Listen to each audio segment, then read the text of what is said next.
Merci Jésus, merci Seigneur. À mes yeux,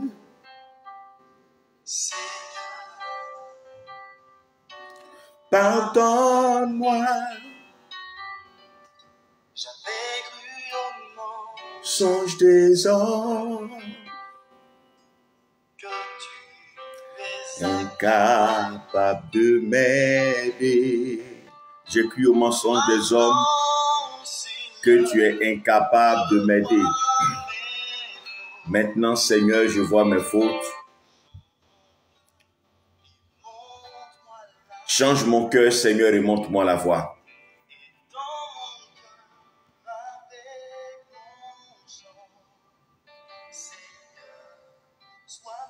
Seigneur, sois magnifié. Alléluia.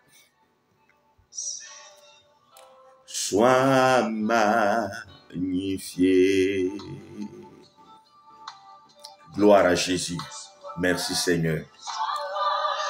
Magnifié, Seigneur. Oh, alléluia. Tu es élevé, exalté. Il n'y a rien que tu ne puisses faire, oh Dieu, Seigneur. Mes yeux sont sur toi, sois magnifié, Seigneur, sois magnifié. Magnifié, Seigneur. Oh, tu es élevé, exalté. Il n'y a rien que tu ne puisses faire, ô Dieu, Seigneur. Mes yeux sont sur toi, sois magnifié. Seigneur, sois magnifié.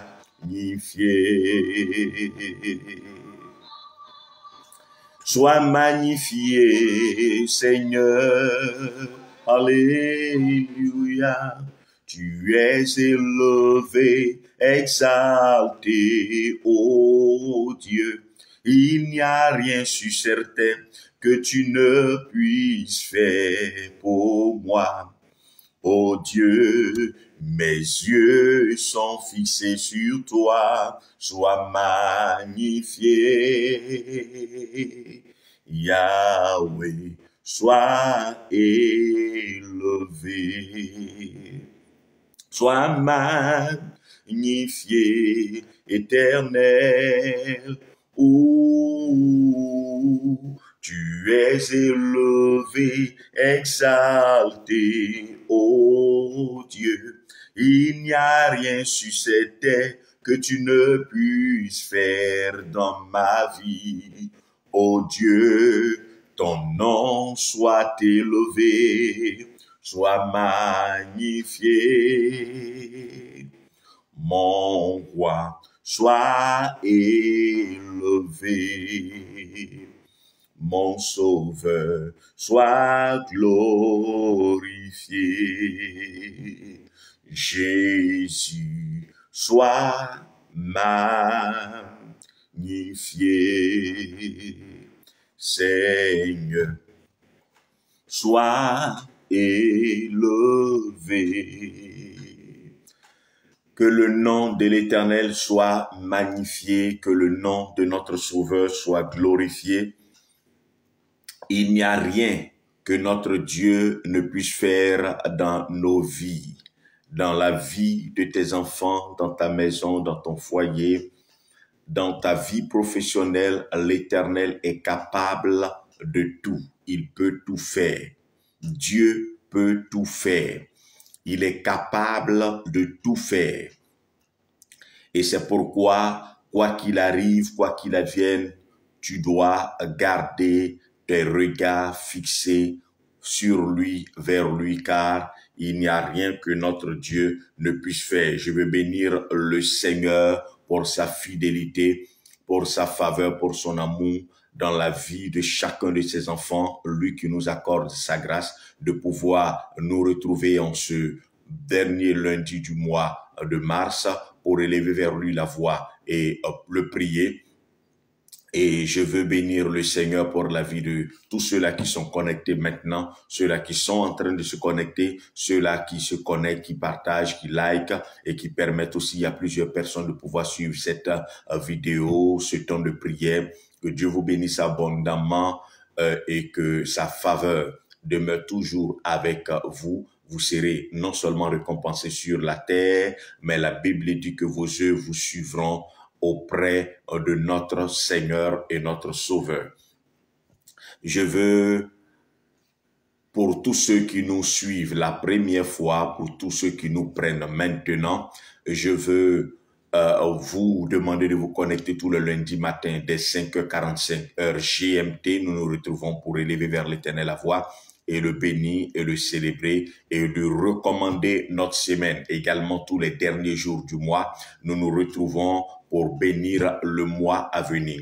Et je veux ce matin bénir la vie de tous ceux-là qui sont connectés, notamment Maman Bernardin Ghislaine, que la fidélité, le shalom de l'Éternel soit avec toi et que tes regards soient toujours tournés vers lui qui est la solution. Je vais également bénir le Seigneur pour la vie de Maman Cécile Diomandé, que la fidélité de l'Éternel et son shalom s'attachent à ta vie au nom de Jésus-Christ de Nazareth, que tes regards soient toujours tournés vers lui au nom de Jésus. Je veux bénir également le Seigneur pour la vie de sa fille, de sa servante, Maman Ami Vaillé, que la fidélité, le shalom de l'Éternel demeure toujours sur ta vie. Au nom de Jésus-Christ de Nazareth, je loue l'Éternel, le Seigneur, pour la vie de sa fille, de sa servante, Marie-Rachel Sandé, que le shalom de l'Éternel soit avec toi et que l'Éternel soit toujours ton rempart et ton recours au nom de Jésus-Christ de Nazareth. Je veux également bénir le Seigneur pour la vie de Maman Trifos Niamke. Que Dieu te bénisse abondamment. Merci pour les partages. Que la fidélité, le shalom de l'Éternel soit avec toi. Maman Chimène Bilé, que le shalom de l'Éternel soit toujours sur ta vie. Au nom de Jésus-Christ de Nazareth, que Dieu te bénisse abondamment. Maman Photo Pélagie, que la fidélité du Seigneur repose toujours sur ta vie au nom de Jésus-Christ de Nazareth. Papa, maman et MS, que la grâce du Seigneur soit avec toi. Silico Badjo, au nom de Jésus-Christ de Nazareth, que le shalom de l'Éternel soit avec toi. Maman Marie Larissa, que la grâce de l'Éternel demeure sur ta vie au nom de Jésus. Maman Jelika Kouanlé, Dieu te bénisse abondamment pour les partages. Papa Pacom Ouattara, que le shalom de l'Éternel soit sur ta vie au nom de Jésus-Christ de Nazareth. Maman Hortense Kwame, que tes regards soient toujours tournés vers l'Éternel qui étend sa main sur ta vie afin de te garder au nom de Jésus-Christ de Nazareth. Maman Nina Anon, que la main de l'Éternel soit toujours sur ta vie et que sa fidélité demeure avec toi. Maman Traoré Rita Christelle, que la main de l'Éternel soit avec toi et que son shalom demeure toujours sur ta vie au nom de Jésus. Maman Nasser Caroline, que la fidélité de l'Éternel soit toujours avec toi au nom de Jésus-Christ de Nazareth. Maman Domoro Gisèle, Dieu te bénisse abondamment au nom de Jésus-Christ de Nazareth. Papa Abdou Jean-Michel, la fidélité de l'Éternel soit toujours avec toi au nom de Jésus.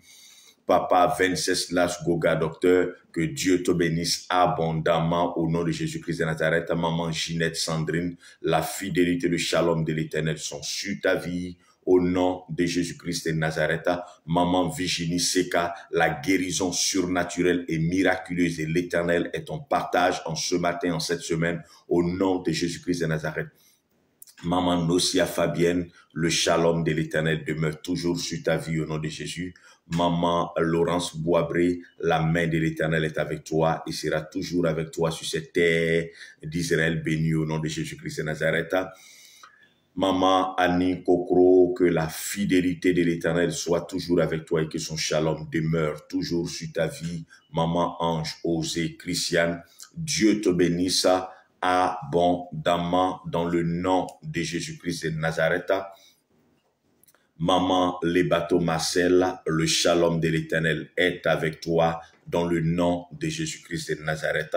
Je bénis le Seigneur pour la vie de tous ceux-là qui sont connectés maintenant, tous ceux-là qui se connectent. Maman Odette Tano, que Dieu te bénisse abondamment. Maman Rose Melaka Blanc, merci pour les partages. La fidélité du Seigneur demeure avec toi.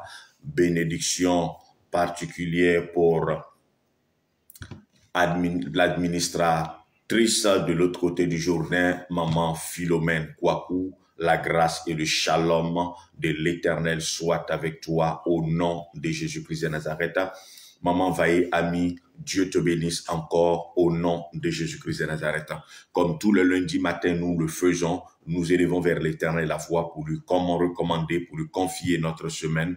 Et nous croyons que chaque fois que nous élevons vers lui la voix pour lui recommander notre semaine, pour lui confier notre semaine à venir, l'Éternel mène pour nous des combats dont nous n'avons pas idée, des choses desquelles il nous délivre et nous n'avons pas connaissance. C'est pourquoi nous devons en tout temps et en toutes circonstances, malgré tout ce qui nous arrive, nous devons bénir le Seigneur parce qu'il mène pour nous des combats extraordinaires et il opère dans notre vie des délivrances exceptionnelles que nos yeux ne voient, que nos oreilles n'entendent. Cependant, ce n'est pas parce que l'Éternel ne nous donne pas connaissance de ce qu'il fait pour nous qu'il ne le fait pas. Il le fait effectivement dans nos vies, dans la vie de nos enfants, dans nos maisons et même dans notre vie professionnelle. L'Éternel étend sa main, il agit. Et il agira encore en ce matin, en cette dernière semaine, qui est une semaine pascale. Et le dimanche, qui est le dimanche pascal, c'est le dernier jour du mois de mars. Et après que nous aurons célébré l'Éternel et que nous aurons béni le Seigneur pour ce jour, nous nous retrouverons à 18h pour élever vers l'Éternel la voix afin de bénir le mois d'avril. Et le lendemain, lundi, nous allons bénir la semaine et en même temps bénir le mois. Donc, le dimanche, à partir de 18h à 18h, heure GMT, nous nous retrouverons pour parler au mois d'avril. Et le lundi matin à 5h45, comme nous le faisons tout le lundi, nous nous retrouverons encore pour parler au mois d'avril et bénir la semaine. Sur ce, nous allons prendre nos Bibles et nous allons lire un passage et nous allons, sur la base de ce passage, élever ensemble la voix et prier le Seigneur. 2 Chroniques chapitre 20. L'Éternel accorde sa grâce à quelqu'un en ce matin au nom de Jésus. 2 Chroniques chapitre 20. 2 Chroniques chapitre 20. 2 Chroniques chapitre 20. 2 Chroniques chapitre 20. Deuxième livre de Chroniques, le chapitre 20. Nous lisons du verset 1 au verset 5.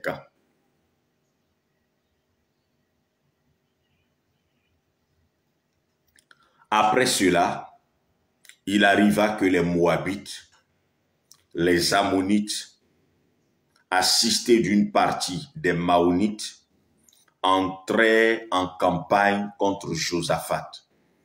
On vint en informer Josaphat en ces termes.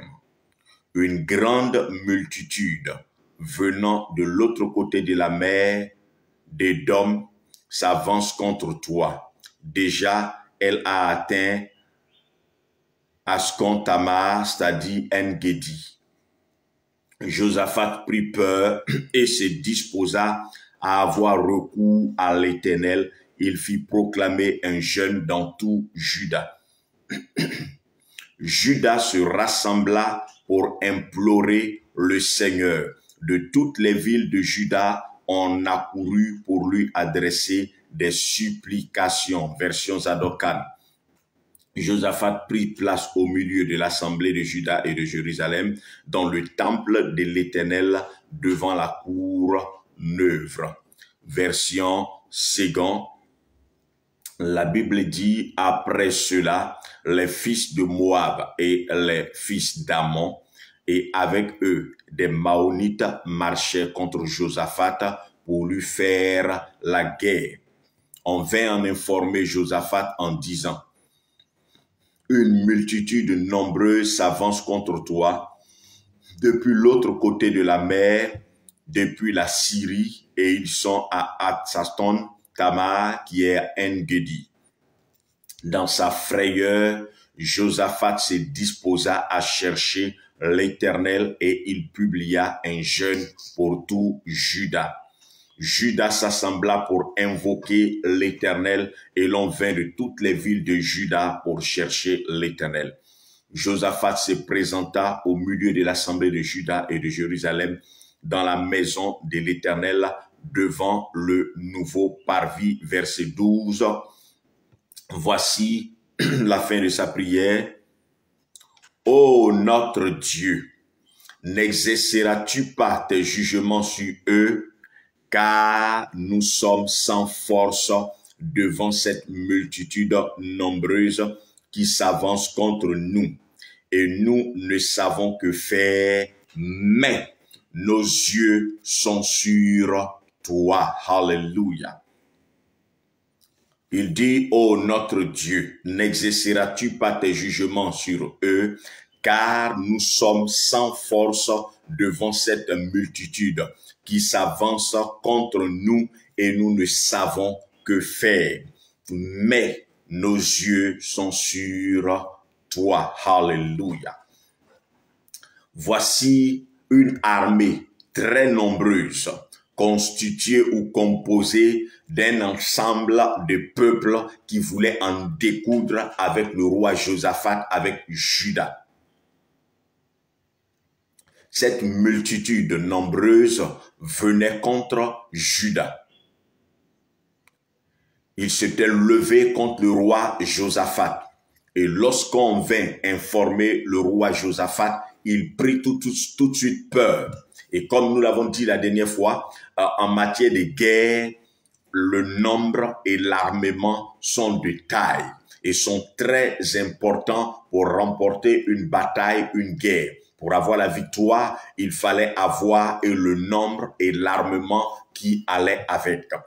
Une bonne armée, une armée nombreuse et un armement conséquent sont déjà des favoris pour remporter la victoire, pour remporter la guerre.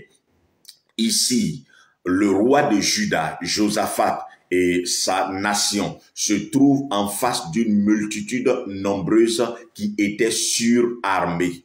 C'était plusieurs peuples qui s'étaient mis ensemble pour attaquer le roi d'Israël. En général, les rois tissaient toujours alliance avec d'autres rois et d'autres peuples.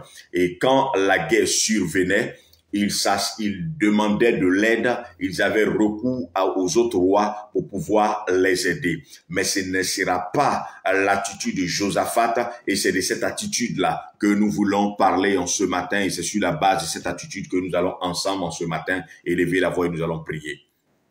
Comme Josaphat, il nous arrive d'être en face des situations qui nous dépassent. Cette situation dépassait et surpassait Josaphat.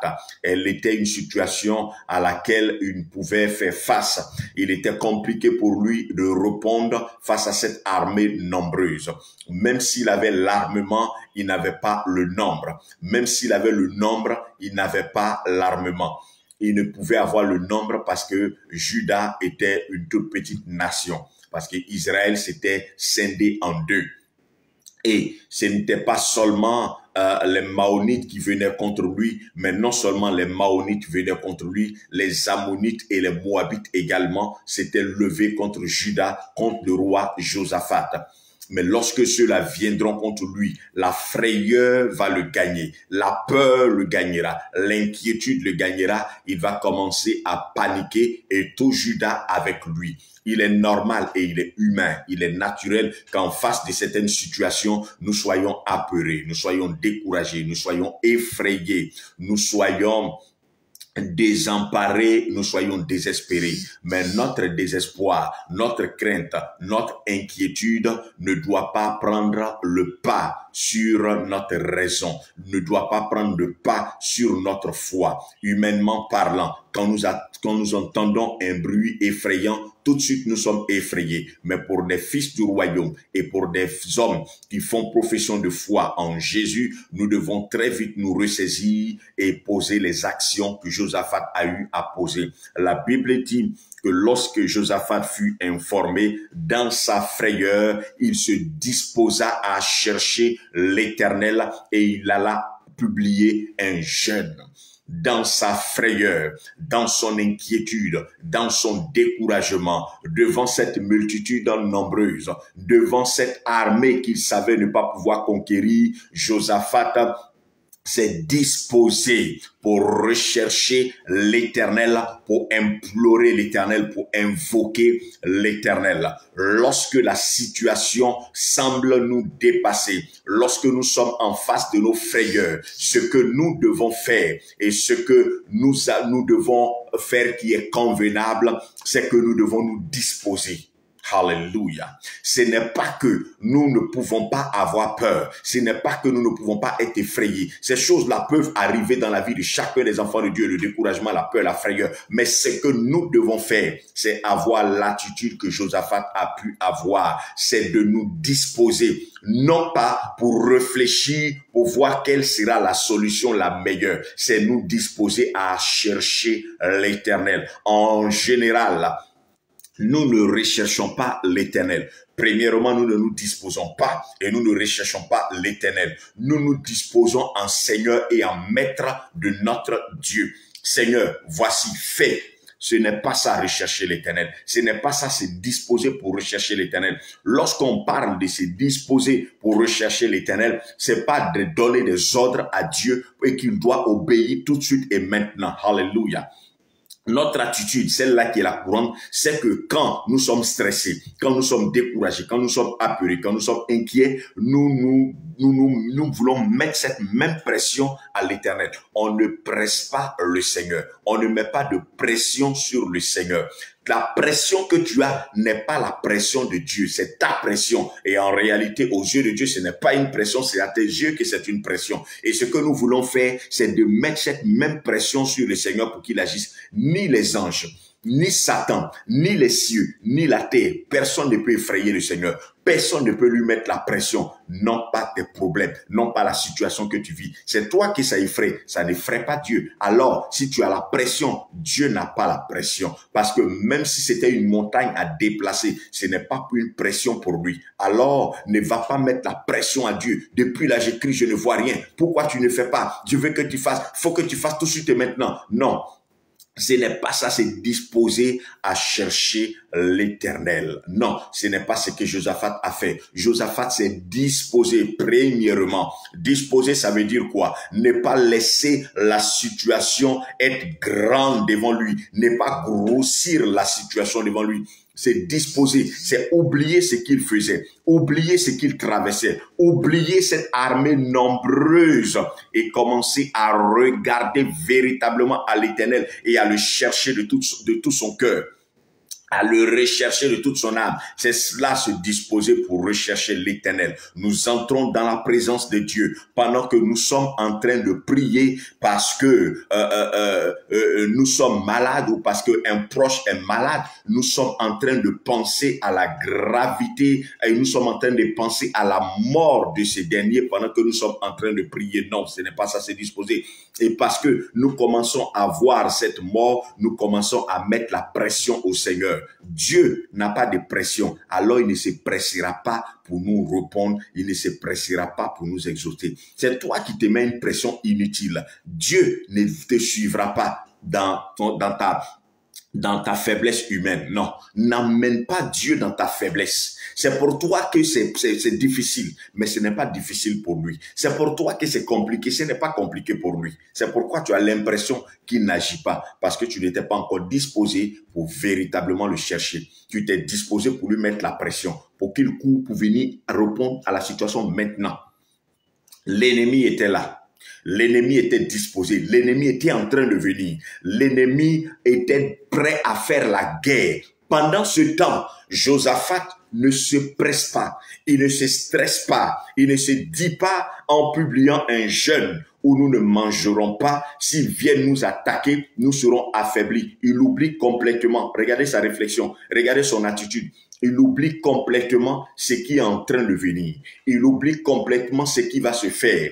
Il oublie que s'ils ne mangent pas et qu'ils sont en jeûne, ils seront affaiblis pour combattre l'ennemi. Josaphat ne pense pas à ça. Ce qui le préoccupe, c'est entrer en communion avec l'Éternel. Et la disposition qu'il fallait pour oublier tout ce qui était autour de lui, c'était de mettre dans des dispositions de jeûne. Bien-aimés frères et sœurs, tu ne peux pas, pendant que tu es en train de prier pour une situation, te mettre en face de cette situation et continuer de la regarder.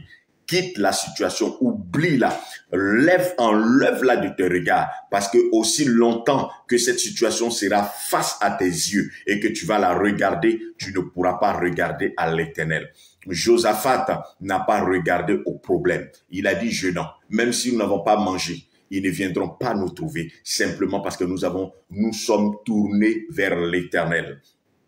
Et le lundi prochain, vous verrez comment l'Éternel a délivré ce peuple-là de façon extraordinaire. Bien-aimé, ce n'est pas parce que la maladie est en train de te presser que tu vas presser l'Éternel. La maladie te presse toi, mais la maladie est faible devant Dieu. C'est la faiblesse humaine, mais devant Dieu, cela n'est rien. Aux yeux de Dieu, la pauvreté que tu vis, aux yeux de Dieu, la pression financière que tu ressens, aux yeux de Dieu, le fait que jusque-là, l'âge est en train de passer sans que les choses ne changent, c'est l'âge. Mais l'âge n'est pas un problème pour Dieu. L'âge est peut-être un problème pour toi, mais ce n'est pas un problème pour Dieu. Alors, si tu commences à mettre la pression, tu ne verras pas. Mais si tu te disposes et que tu laisses tomber la pression, tu verras en cherchant véritablement l'Éternel. Non seulement il te donnera réponse, et tu verras qu'à travers la réponse, tu auras l'attitude à adopter. C'est cela que Josaphat a eu à faire.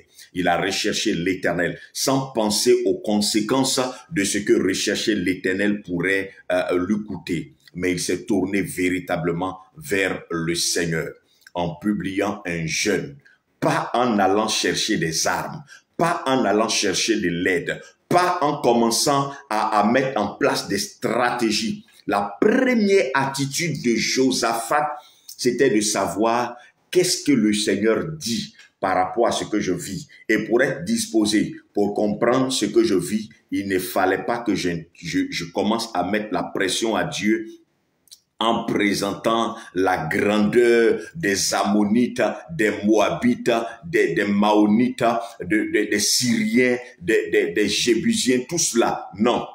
Ils sont en train de venir, Seigneur. Ils sont nombreux. Ils vont nous détruire. Ils vont nous tuer. Ici, tu n'interviens pas. Il faut que tu interviennes maintenant. Il faut que tu viennes tout de suite et maintenant. Depuis là, j'écris à toi, je ne vois pas. Il faut que tu fasses. Non. Dans cette disposition de peur, de frayeur, d'inquiétude, tu ne pourras pas entendre la voix de Dieu. Beaucoup disent, je prie, jusque-là Dieu ne me parle pas, parce que tu pries non pas en écoutant Dieu, mais en regardant la situation. Non pas en écoutant Dieu, mais en écoutant le problème, en écoutant ce que tu vis, en regardant ce que tu vis. Tu ne peux pas suivre deux choses à la fois. Non, tu ne peux pas suivre deux choses à la fois. Tu seras moins disposé pour une chose et plus disposé pour l'autre. C'est pourquoi dispose-toi pour entrer dans la présence de l'Éternel. Peu importe la voie par laquelle tu pourrais être disposé. Ici, la voie que Josaphat avait choisie, c'était la voie du jeûne. Josaphat avait compris que par le jeûne, il pourrait mieux être disposé. Maman Pythagore Inessa, le shalom de l'Éternel est avec toi et sa fidélité demeure sur ta vie au nom de Jésus-Christ de Nazareth. La terre du Gabon te connaît comme favorisé et elle ouvrira ses entrailles pour t'apporter son meilleur mot au nom de Jésus-Christ de Nazareth. T'es disposé pourra être dans le jeûne. T'es disposé pourra être retiré de tout ce que tu vis, de tout ce que tu entends. Aussi longtemps que dans tes pensées, il y aura « je vais mourir ». On va me chasser de ma maison. Ça ne va pas aller. La situation va s'aggraver. Les choses ne changent pas. Ça fait une semaine, je prie, je ne vois rien. Non, ça fait une semaine que tu pries, que tu ne pries pas, que tu te plains en regardant au problème que tu vis. Non. Aussi longtemps que tu n'oublieras pas ce que tu vis pour regarder à Dieu, Dieu sera en train de te regarder parce qu'on ne va pas à Dieu en lui mettant une pression. Et c'est ce que nous faisons. Josaphat n'est pas allé vers le Seigneur en lui mettant une pression. Il a oublié tout ce qu'il devait faire. Il n'a pas cherché à préparer les armes. Pendant que nous sommes en train de prier, nous sommes en train en même temps nous-mêmes de chercher la solution. Ce qui fait que même si le Seigneur nous donne une solution, nous ne pourrons pas avoir la solution. Parce que nous-mêmes, nous avons 1000 solutions dans notre tête. Nous avons pensé à 1000 choses à la fois. Ce qui fait que quand le Seigneur nous donnera la bonne pensée, nous ne pourrons pas comprendre que le Seigneur nous a orientés, qu'il nous a parlé. Tu veux avoir l'orientation du Seigneur. Tu veux rechercher véritablement le Seigneur. Commence d'abord à disposer ton cœur, à ne pas regarder la hauteur, la taille des Moabites, le nombre, le fait qu'ils soient nombreux, le fait qu'ils soient armés, le fait qu'ils soient puissants, le fait que tu sois faible. Ce n'est pas cela que tu dois regarder. Mets-toi dans les dispositions où tu pourras fermer les yeux totalement et complètement sur ce que tu es en train de rencontrer, ce que tu es en train de vivre. À partir de cet instant, tu seras mieux disposé à parler à Dieu avec ton cœur. Remarque que toutes les fois que tu as laissé ton cœur parler à Dieu, que tu as laissé ton cœur crier à Dieu, quelle que soit la situation que tu vivais, Dieu t'a exaucé. Mais toutes les fois que tu as commencé à te stresser, à t'inquiéter, à lui mettre la pression, depuis là, tu ne fais rien. Depuis je crie, je ne vois rien. Depuis je prie, je ne me marie pas. Depuis je ne me marie pas. Mon âge est en train d'avancer. Je vais rester célibataire. Ainsi de suite. Depuis que tu fais cela, tu vois que les choses n'ont pas changé. Chaque fois, ce n'est même pas une question de temps que tu seras disposé dans ton cœur et que ton âme va parler à Dieu. Tu verras que le Seigneur va t'exaucer. Nous reviendrons sur ce passage-là de 1 Samuel, de Anne, qui allait toutes les années au temple aller prier le Seigneur en présentant Pénina qui la mortifiait. Le jour où elle a oublié Pénina, le jour où elle a oublié les humiliations, elle a oublié les insultes, les moqueries, et elle s'est tournée vers le Seigneur pour lui présenter véritablement son besoin, pour lui parler de cœur à cœur avec le Seigneur, elle a été exaucée le même jour. Ça n'a pas duré. Bien-aimés, tournons-nous vers le Seigneur. Non pas avec nos inquiétudes, non pas en grossissant le problème qui en réalité est petit, non pas en allant lui donner des ordres.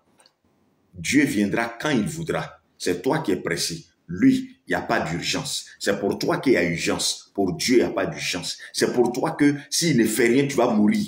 Depuis, tu n'es pas morte. Tu n'es pas mort, tu n'es pas morte.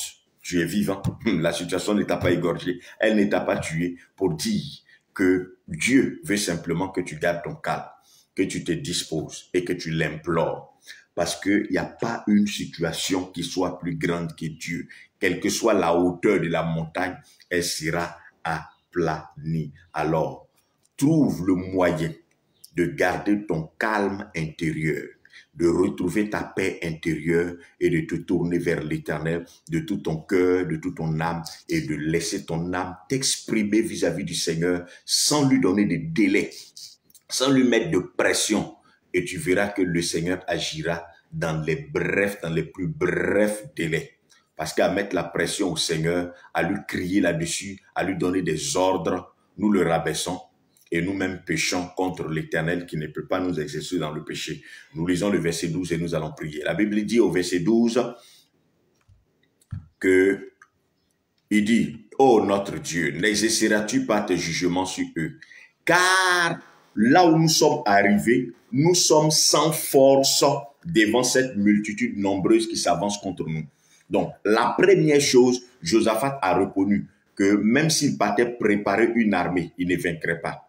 Même s'il préparait les armes, même s'il allait acheter les armes, même s'il n'a aucune solution. Bien aimé, lorsque tu te retrouves face à un problème où tu n'as aucune solution, tourne-toi vers le Seigneur. Ce n'est pas le moment de réfléchir à qu'est-ce que tu dois faire, à qu'est-ce que tu ne dois pas faire. Laisse le Seigneur réfléchir et te donner la solution. Il te donnera toujours la meilleure solution, la bonne. Arrête de réfléchir à quoi que ce soit. Il dit, reconnais que tu ne peux rien en face de cette situation. Reconnais. Aussi longtemps que tu ne reconnaîtras pas, que tu vas chercher à faire ci, à faire ça, à faire ci, à faire ça, et que tu seras très actif reconnais devant Dieu que là où je suis arrivé, je ne peux rien. Mais regarde, comme il le dit au verset 12 toujours, et nous ne savons quoi faire. Là où tu es arrivé, tu n'as aucune solution, tu n'as tu ne sais pas quoi faire. Et la seule chose, tu es sans force, tu n'as pas de force, tu n'as pas de puissance, et ensuite, tu ne sais pas quoi faire. Lorsque tu ne sais pas quoi faire, laisse tomber, tourne-toi vers le Seigneur.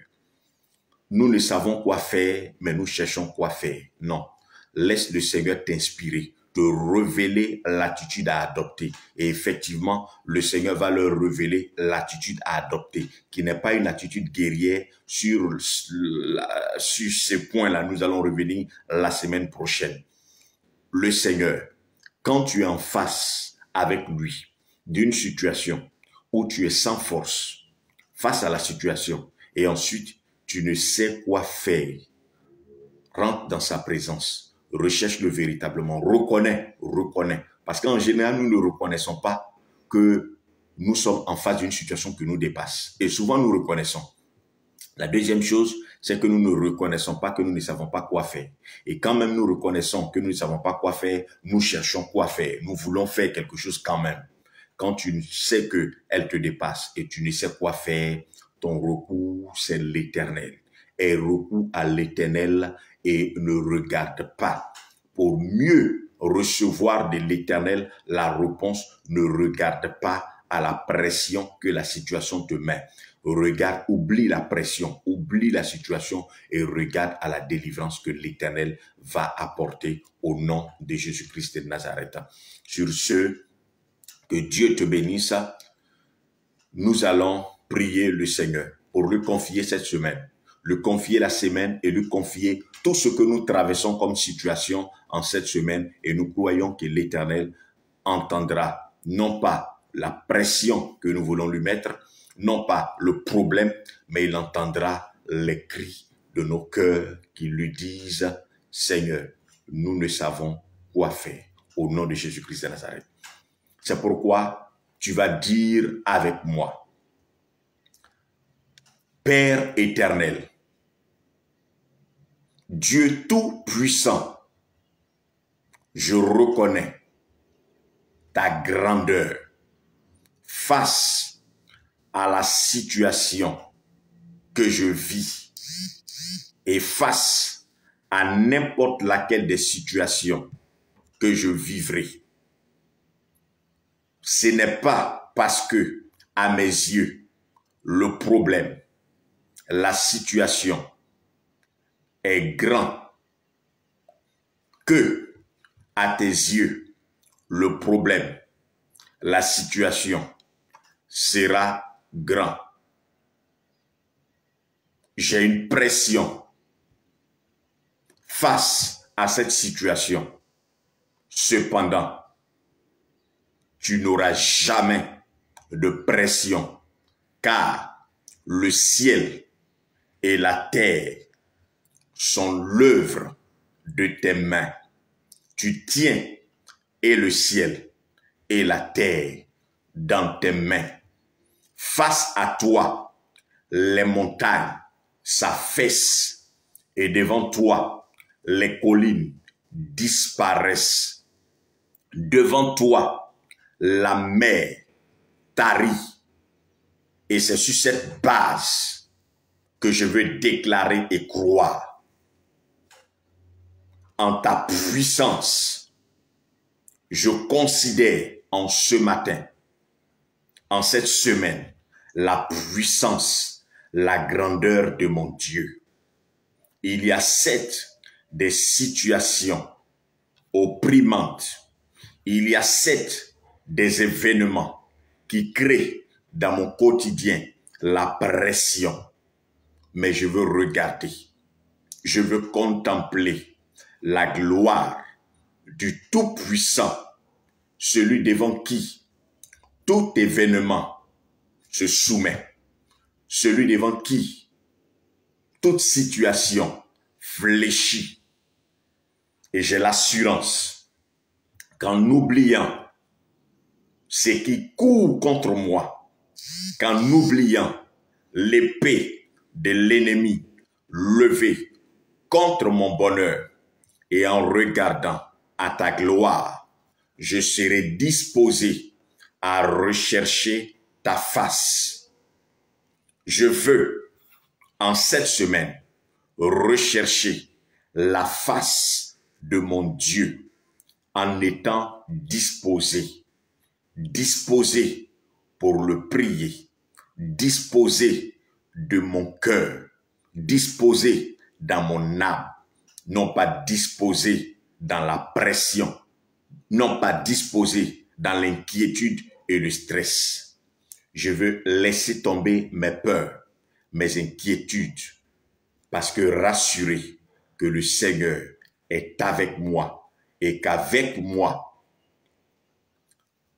il triomphera et que dans ma vie, j'obtiendrai la victoire parce que l'Éternel est présent. Je ferme mes yeux sur ce que je vis et traverse et j'ouvre mes yeux sur la puissance de l'Éternel. Celui qui m'a délivré hier me délivrera encore aujourd'hui. En cette semaine, je veux penser non pas à ce que je vis, ce que je traverse, mais je veux penser aux délivrances que le Seigneur m'a déjà accordées au nom de Jésus. Je veux regarder tout au long de cette semaine aux délivrances que le Seigneur a déjà accordées à toutes les situations que j'ai pu traverser dans le passé. En cette semaine, mes regards seront fixés, même si le bruit des événements est fort, même si la pression de la situation devient plus forte qu'elle ne l'était. Je veux disposer mon cœur à la prière, à rechercher en cette semaine l'Éternel de tout mon cœur, de toute ma force. Et je sais que par là, l'exaucement viendra au nom de Jésus. Aucune situation n'arrive dans ma vie sans que le Seigneur ne m'en libère et ne m'en délivre. Elle vient avec une force, mais je ne regarderai pas le bruit, le vent que cette situation crée. Je veux juste regarder, rechercher l'Éternel. Je veux en cette semaine me disposer cœur, âme pour rechercher l'Éternel. Et je sais qu'en le recherchant de mon cœur, j'entendrai sa voix et il me donnera réponse face à cette situation. Car je ne sais quelle attitude adopter vis-à-vis de cette situation. Mais le Seigneur a la réponse à mes peurs, à mes inquiétudes. C'est pourquoi je veux fermer mes yeux aux situations.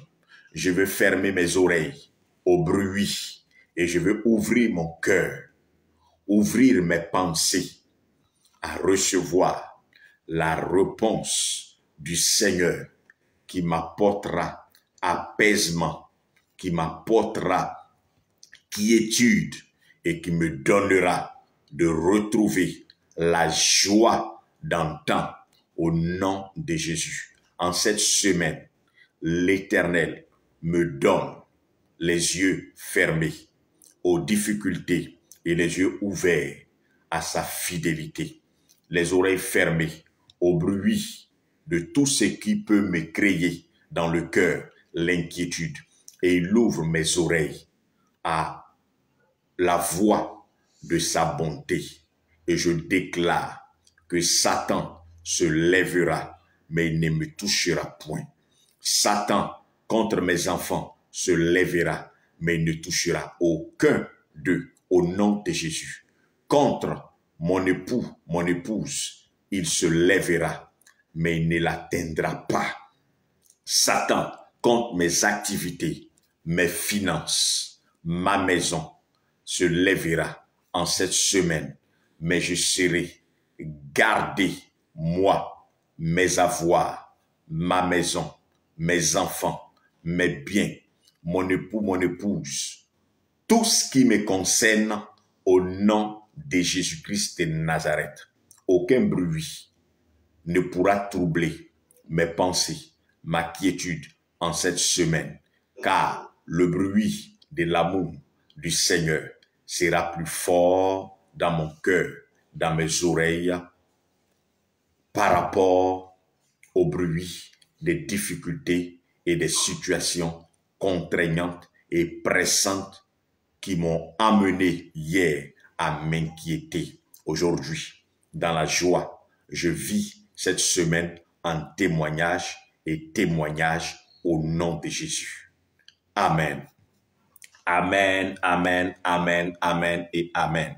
Que Dieu te bénisse abondamment. Salutations à tous ceux-là qui se sont connectés après. Que la faveur et le shalom du Seigneur soient avec vous. Et n'oublie pas le temps du dimanche 18h.